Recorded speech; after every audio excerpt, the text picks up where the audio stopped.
아침 목상에 오신 여러분들을 환영하고 축복합니다. 또 이렇게 하루의 시작을 하나님과 함께 할 수 있게 허락하신 하나님 감사드리고요. 특별히 오늘은 이번 한 주간의 첫날인데요. 이번 한 주간도 하나님께서 우리의 삶을 지키시고 인도하시고 보호하실 줄 믿습니다. 오늘은 가인과 아벨이라는 제목을 가지고 창세기 4장 1절부터 15절까지 말씀을 좀 더 자세히 살펴봤으면 좋겠습니다. 우리 9절과 10절 말씀을 같이 한번 읽어볼까요? 같이 읽도록 하겠습니다. 여호와께서 가인에게 이르시되 내 아우 아벨이 어디 있느냐? 그가 이르되 내가 알지 못하나이다. 내가 내 아우를 지키는 자니까. 이르시되 내가 무엇을 하였느냐? 내 아우의 핏소리가 땅에서부터 내게 호소하느니라. 가인이 그 동생 아벨을 죽인 다음에 하나님께서 찾습니다. 그래서 내 아우 아벨이 어디 있느냐라고 물으시죠. 여러분들은 하나님께서 왜 이걸 물으셨다고 생각하세요? 하나님께서 아벨이 어떻게 되는지 몰라서 물었을까요? 아니에요. 하나님께서 모든 걸 다 아셨어요. 그렇다면 왜 물으셨을까요? 아담이 범죄한 이후에 하나님이 아담을 찾으시죠. 아담아, 내가 어디 있느냐? 아담이 어디 있는지 아셨어요. 그럼에도 불구하고 그 질문을 던진 이유도 뭐냐면 아담에게 돌아보라는 거죠. 자신의 모습을 왜 숨었는지, 자신의 잘못이 무엇인지. 이날도 똑같아요. 아벨이 어디 있느냐? 라고 물은 것은 가인에게 회개의 기회를 주시기 위함이에요. 돌아보라는 거예요. 도대체 아벨이 어디 있냐? 네가 무슨 일을 한 거냐? 넌 왜 그랬니? 라고 하면서 스스로 자신의 잘못을 돌아보고 회개할 수 있는 기회를 주셨다라고 우리는 볼 수가 있습니다.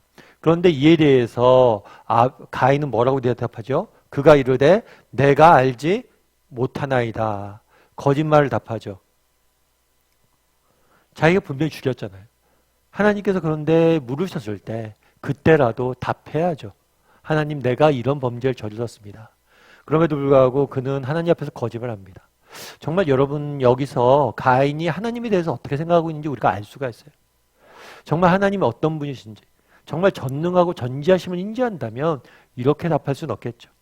뿐만 아니라 뒤에 뭐라고 됐냐면 내가 내 아우를 지키는 자니까 라고 물어요.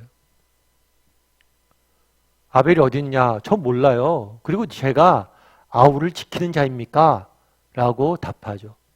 이 답변은 그냥 내가 아벨을 지키는 자입니까? 라고 질문한 걸 수도 있는데 이 답은 근본적으로 하나님의 창조의 질서에 대해서 도전하는 거예요. 여러분, 하나님께서 아담을 지으시고 하와를 선물로 주셨죠.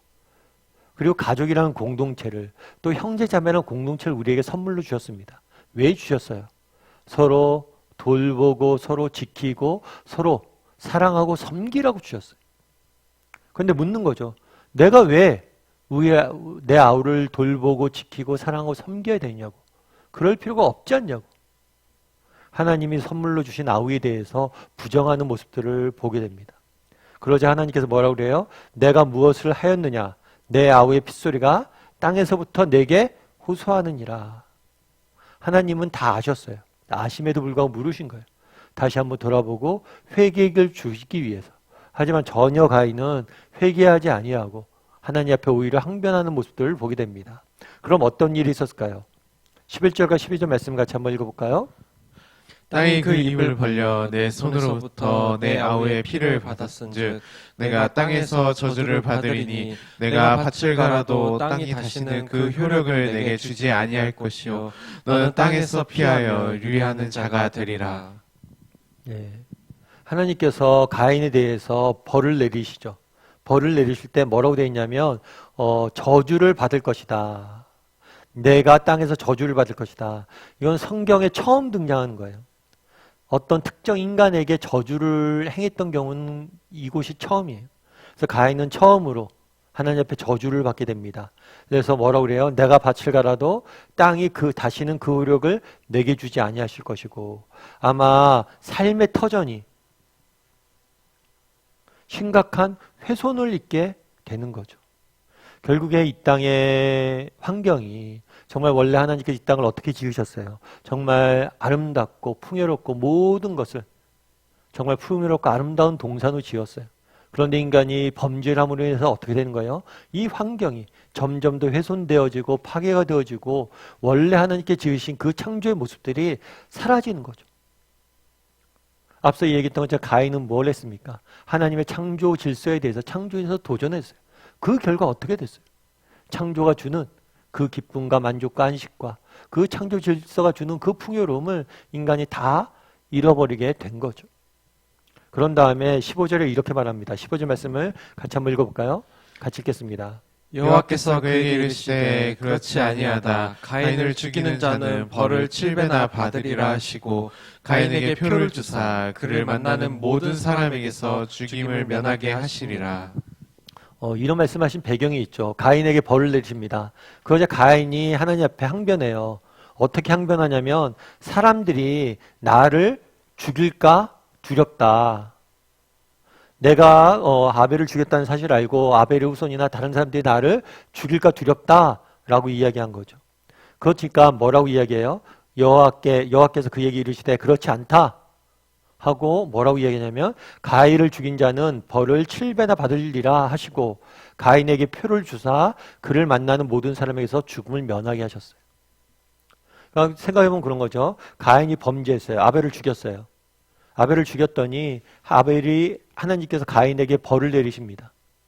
그런데 가인이 두려워요. 사람들이 자기를 죽일까 봐 두려움에 떱니다.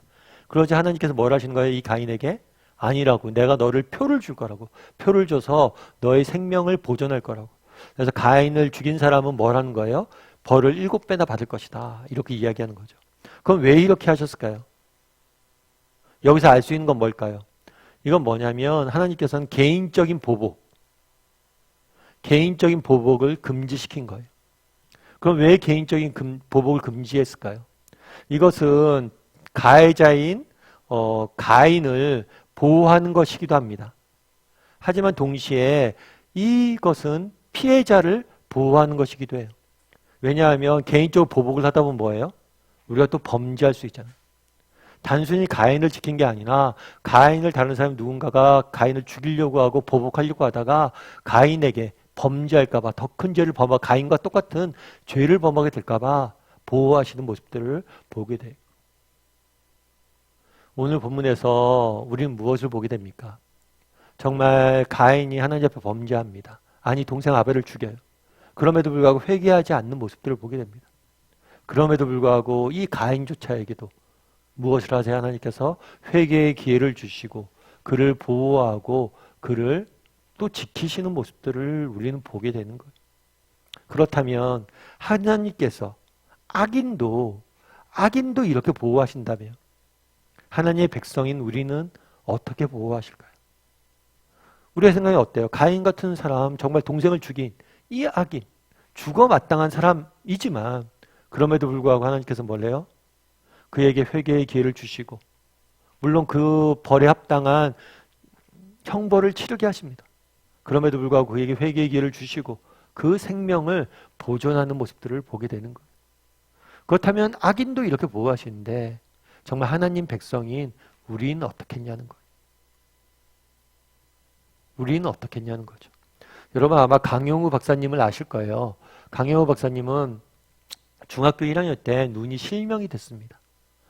눈이 실명이 됐고 이 실명의 충격 때문에 그 어머니가 그때 돌아가시게 돼요. 그리고 얼마 있지 않아서 아버님마저도 돌아가시게 되죠. 눈이 실명했죠. 게다가 부모를까지 다 돌아가시고 천상고아가 된 거예요. 그 때문에 13살 된 동생은 철물점에 보내지게 돼요. 그리고 9살 난 여동생은 고아원에 보내지게 되고 자기는 맹인 재활원에 보내지게 됩니다. 부모님이 돌아가시고 온 가족이 뿔뿔이 흩어지고 게다가 눈까지 멀었어요. 얼마나 젊은 어린 나이에 마음의 상처가 됐겠어요. 하나님 앞에 기도하죠. 하나님 어떻게 저에게 이런 일들을 하실 수 있습니까? 제 눈을 뜨게 해달라고. 그런데 하나님께서 응답하지 않아요. 눈을 뜨게 하지 않습니다. 그런데 우리가 다 아는 것처럼 결국에 어떻게 됐어요?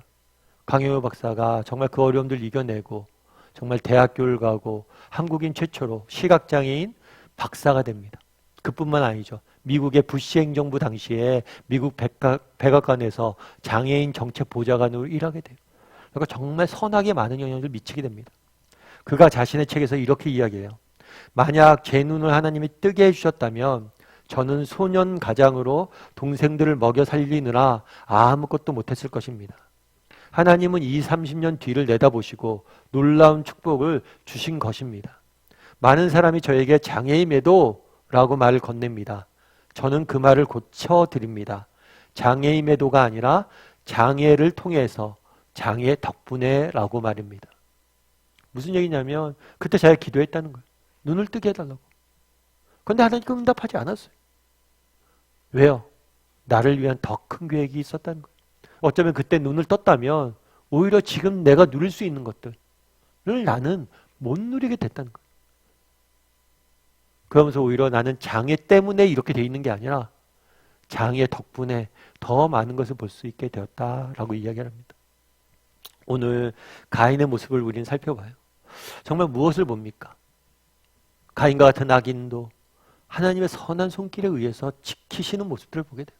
그마저도 긍휼히 여기는 모습들을 보게 돼요. 그렇다면 우리는 어떠냐는 거예요. 정말 악인도 이렇게 돌보시는데 하나님을 믿는 백성들은 얼마나 돌보시겠어요. 물론 때로는 강영호 박사님 고백처럼 정말 하나님이 내 기도 응답 안 하시는 것처럼 느껴질 때도 있고 정말 내가 이해할 수 없는 형편에 처해지는 경우도 있을 수 있습니다. 그럼에도 불구하고 하나님께서 우리를 지키고 보호하신다는 사실을 기억했으면 좋겠어요. 왜요? 악인조차도 보호하시는데 하물며 우리일까 보냐는 거죠. 오늘 하루 정말 이번 한 주간 시작을 하면서 정말 하나님의 선한 손길에 대해서 확신하고 시작했으면 좋겠어요. 하나님께서 이번 한 주간도 오늘 하루도 날 지키고 보호하실 것이다.